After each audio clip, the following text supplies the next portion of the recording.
Far Cry 2 released on October 21st, 2008. That means, as of last month, on October 21st, 2018, Far Cry 2 is 10 years old. It definitely has the most polarizing legacy out of the entire Far Cry franchise, and that's what we're going to be looking at in this Far Cry analysis.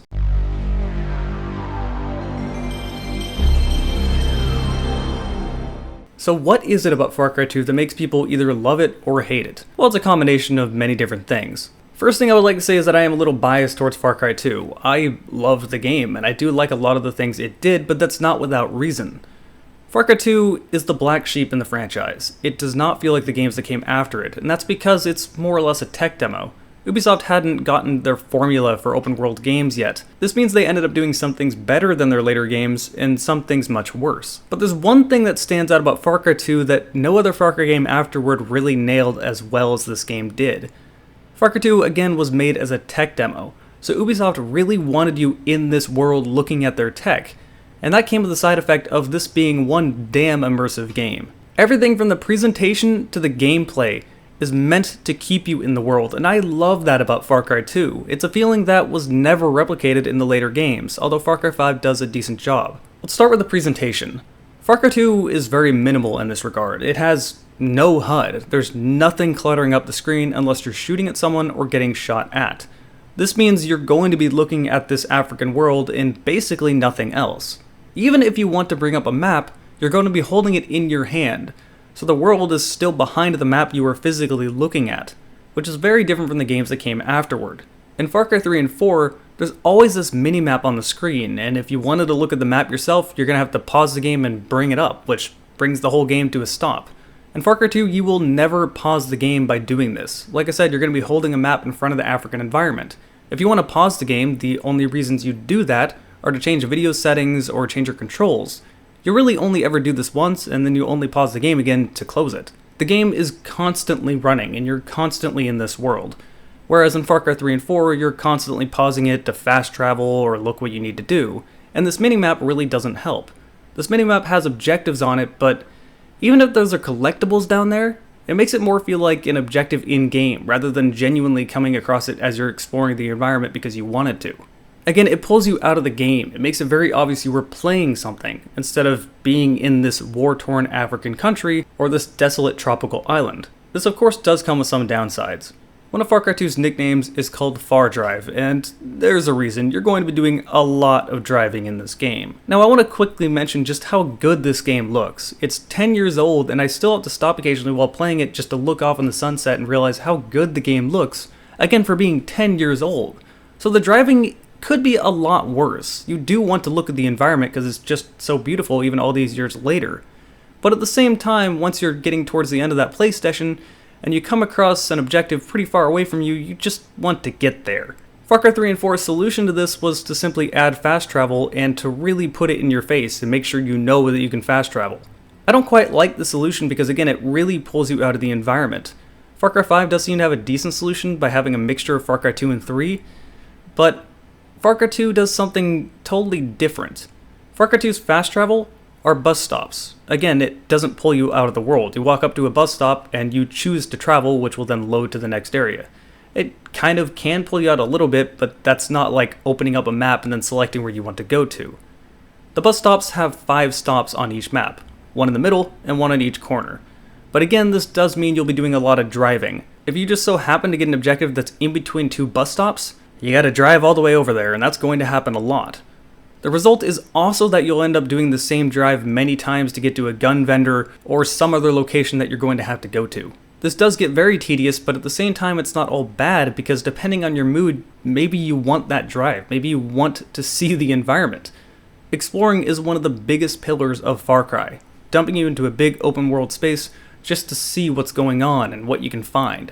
And Far Cry 2 has plenty of, not necessarily collectibles, but things hidden throughout. And I'm not just talking about the gems scattered throughout, I mean just small stories, like someone that died because they crashed their hang glider into a tree. The world is genuinely interesting and you do want to explore it, but that method of making you explore it can be a little bit at odds with the gameplay. Whereas in Far Cry 3, that method is a little at odds with immersion. Their solution wasn't really as much of a solution as it was bringing up an entirely new problem. Funny enough, the real solution I found to all of this is something we ended up getting in Far Cry Lost on Mars, and that solution is to make traveling more interesting and more fun. Having a jetpack made you want to go from point A to point B, and none of the other Far Cry games have something like that, with the exception of maybe the wingsuit, but that's rarely fully viable. I think a better example of what they really could have done is Just Cause. Traveling in Just Cause is really fun because you have the grappling hook and a wingsuit. You're basically Superman. So you don't really get annoyed going from point A to point B, and Far Cry needs to do something like this. Fast traveling is nice and I like the option. Far Cry 5 did an okay job blending Far Cry 2 and 3, but still it pulls you out of the game. Speaking of immersion, the story is another thing that really drags me out of the game when it comes to Far Cry 3 and 4, and that's something that Far Cry 2 didn't do, mostly because the story almost doesn't exist. A lot of people see this as a negative, but I will not see this as a negative given how bad the stories were in Far Cry 3 and 4, especially with how much they affected the gameplay. I can sum up the story in Far Cry 2 in a few sentences. You're dumped into a war-torn African country with the goal of killing the Jackal, an arms dealer giving weapons to both sides continuing the war. You land in Africa and you contract malaria. So, you fail at killing the Jackal, and at this point the Jackal goes off somewhere and basically you're just stuck in Africa to do whatever you want. When you first play Far Cry 2, there's kind of a sense of what the hell am I supposed to be doing, because they don't give you a whole lot more to work with other than just that. I'm not going to spoil the end of the game, but for vast majority of the game, you're simply going to be taking missions from random people and random factions throughout the map. There's not really a whole lot of player motivation unless you really explore the world, and if you're not enjoying exploring the world, well then your motivation to play the game is not really going to be there. Fortunately for me, I really liked this African environment and I wanted to see more of it. I also found the combat itself fun, so I wanted to keep playing the game. But if you're someone that really is into story, you probably are playing the wrong franchise entirely, let alone Far Cry 2. But again, I don't see this as a bad thing, and the reason I don't is because I hate the way the story is implemented in Far Cry 3 and 4. As interesting as Voss is, the story missions always drag you out of exploring this open world environment and pull you into a linear single-player mission that is nothing like what Far Cry should be. To make things worse, Ubisoft loves to add in tropes that really shouldn't exist. That tailing mission where you have to walk behind someone until they finally get somewhere and don't be seen, gotta do that. Protect an NPC while you repair something to make sure he doesn't die, you gotta do that. There's even those damn stealth missions where if you get spotted you instantly fail and have to go back to the last checkpoint. Why would anyone think this is fun?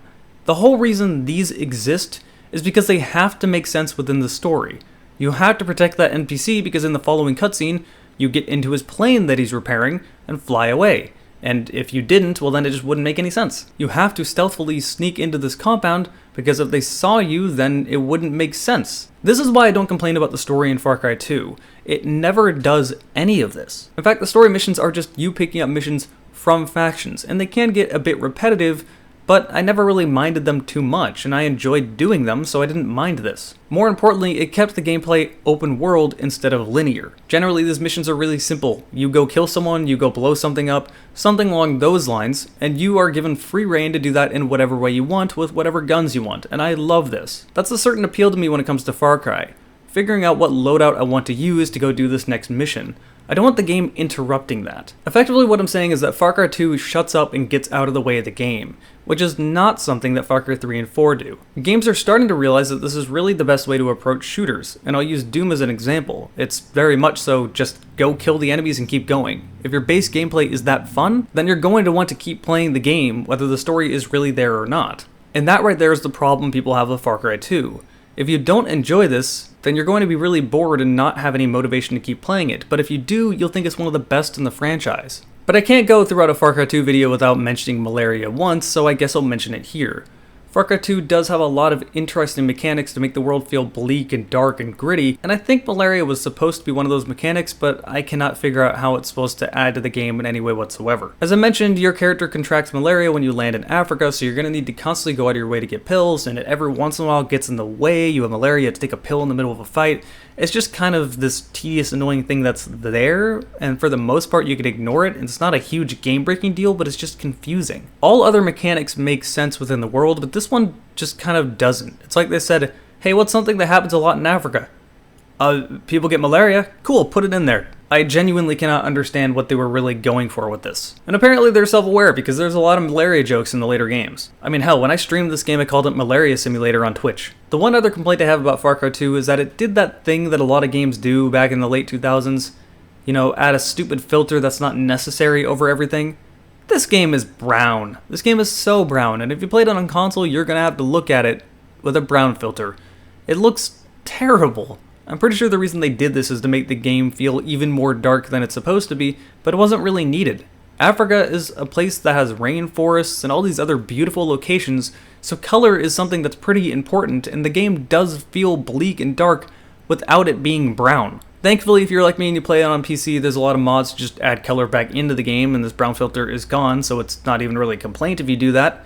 But if you play it on console, you're going to have to deal with this brown. Once again, Ubisoft seems self-aware, as they didn't do this again for the following games. But at the same time, the tone of the following games is so very different. Even though the following Far Cry games occasionally try to feel dark and bleak, they never really do what Far Cry 2 did. Far Cry 3, 4 don't have the sense of loneliness and dread that Far Cry 2 does. And I'm not sure why, but I really enjoy this feeling when it comes to this game. Of course, it's just a result of the game attempting to be immersive, and I feel like this is just some happy accident. They wanted the game to be immersive just to show off their engine, but it worked really well in so many different ways. Every single mechanic is supposed to drill into your head that it is a gritty, dark place, and you don't want to be here. Even ones that people complained about a lot, take the weapons rusting and jamming. Although, I'll give people a little bit of credit here, they didn't explain this very well. They explained it once through text at the beginning of the game, and then never again. So if you didn't understand how the weapon jamming works, then you're just going to get very frustrated by your gun jamming over and over again. In all reality, if you buy a weapon at a weapon vendor, there's a house next to the weapon vendor that will constantly give you new guns that will be brand new, nothing rusted at all. So rusting isn't really a problem. There's also upgrades that slow the rate of rusting with your weapon, disguised as manuals, so again, rusting really isn't a problem. To me, I personally loved this mechanic just to see all the different animations, which were horribly inaccurate. I guess that's one of the complaints I have about Far Cry 2, is that the guns are all wrong. Every gun in the game is mirrored, and that's a huge pet peeve of mine, but this was also back when gun porn, quote-unquote, was just starting to get popular in video games. Seriously, guns exploded at this time. Right around Call of Duty 4, and that's when Airsoft also started getting really big. Like, people loved their guns, and they wanted to shove those guns in your face, and it's really cool in a way, but at the same time, I feel like if you're trying to make gun porn, you should probably know how guns work. It doesn't stop me from enjoying the game, and at this point I kind of shrug at it, because whatever, that's how Far Cry 2 is, but again, it is a pet peeve of mine. I mean, some of these animations are just hilarious. No, you're not going to clear a jam in your AR-15 by pressing the forward assist when the bolt's open. At least Ubisoft fixed their weapons in the following games for the most part. Few exceptions, like the SVD, which is still left-handed all these years later. Why is it left-handed? You fixed every other gun in the game. You know how guns work at this point. Why must you continue to make specific ones left? Alright, I'm done. Okay, I'm calming down. I feel like I'm going on a bit of a tangent because this is just not really that important to the big picture. The point of this video is just Far Cry 2 is such a different experience, and one that never really got replicated in the following Far Cry games. Far Cry 5, I feel, did the closest job to becoming Far Cry 2.5, I guess, but not really in the same way. What's interesting is that my favorite games out of the entire Far Cry franchise are either going to be Far Cry 2 or Blood Dragon. Those two could not be any farther away from each other as far as the core concept of it goes. One wants to be this realistic, immersive, gritty experience, and then the other one wants to be this cartoony parody that's just hilarious. And perhaps that's the problem. Far Cry 2 wants to be a war movie, whereas Far Cry 3 and 4 want to be action movies, but still try to keep it somewhat believable. I feel like if they're going to go all out, they need to go all out and make something like Blood Dragon, or they need to go all out in the other direction like Far Cry 2. Even Far Cry 5 sort of has this problem. It did make the game more immersive, but for all that immersion, you still have characters like Herc randomly. And I love Herc, I find him hilarious, but he's not really fitting. I don't have any way to end this video aside from simply putting out a thought of where would the next Far Cry game be. And I definitely wouldn't mind seeing it go back to Africa, because I would love to see what Far Cry 2 would look like in Far Cry 5's engine. But at the same time, I do feel like there are a lot of other better places they haven't gone to yet, like say Russia or South America. If you came along Far Cry with the time that most other people did in Far Cry 3, I would recommend giving Far Cry 2 another go. I'm sure your computer can run it nowadays, it still looks good, and in my opinion, it's definitely one of the franchise's best. That's going to be the end of this video. Huge thanks goes out to my patrons and all my subs over on Twitch. If you want to check me out on Twitch, it's twitch.tv/Jarek4GamingDragon, and if you want to help me out on Patreon, it's patreon.com/Jarek4.